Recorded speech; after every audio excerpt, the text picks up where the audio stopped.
Something that I found very different between America and the UK is that in the UK, there's never really any genuine libertarianism. I mean, in America, there's basically libertarian ideals all over the place. The American Constitution is basically a guidebook towards it, you know, unalienable rights and all that. And there are numerous famous libertarians as well. I mean, you've got Milton Friedman, Ron Paul, Penn Jillette, John Stossel, and then you've also got more anarchist-leaning people like Molyneux and Rose. And then you've got institutions like Learn Liberty, Reason TV, and the Cato Institute, and they're really, you know, getting out there, they're getting involved in stuff, they're sort of changing policies, or they're working to educate people around to become libertarians and anarchists. And then, of course, you've got the Free State Movement, and to a lesser extent, the Tea Party. And these are all really well known, you know, they're out there, they're pursuing things, they're changing things up a bit. But then when you come to the UK, it's all a bit, you know. I mean, we don't really in this country have an actual libertarian party. Well, we do, but have you heard of it? And speaking of which, has anyone really heard of the word libertarian in the UK?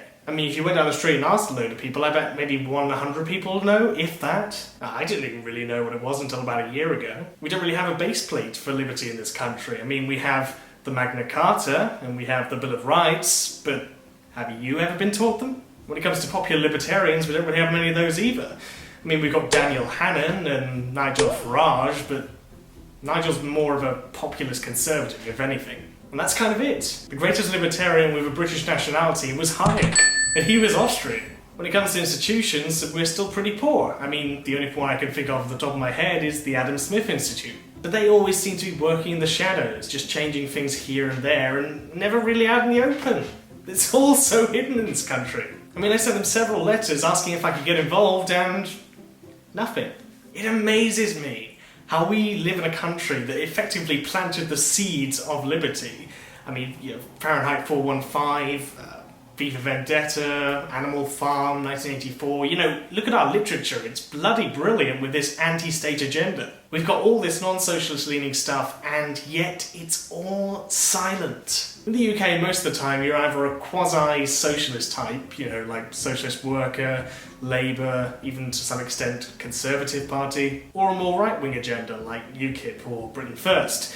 And then if you're not any of those, you're probably an anarchist. And by anarchist, I don't mean anarcho-capitalist, I mean anarcho-syndicalists, which is basically an oxymoron in terms. Apart from that, there's not really that much of a pro-liberty movement. It's all pretty much pro-state. And that's kind of sad.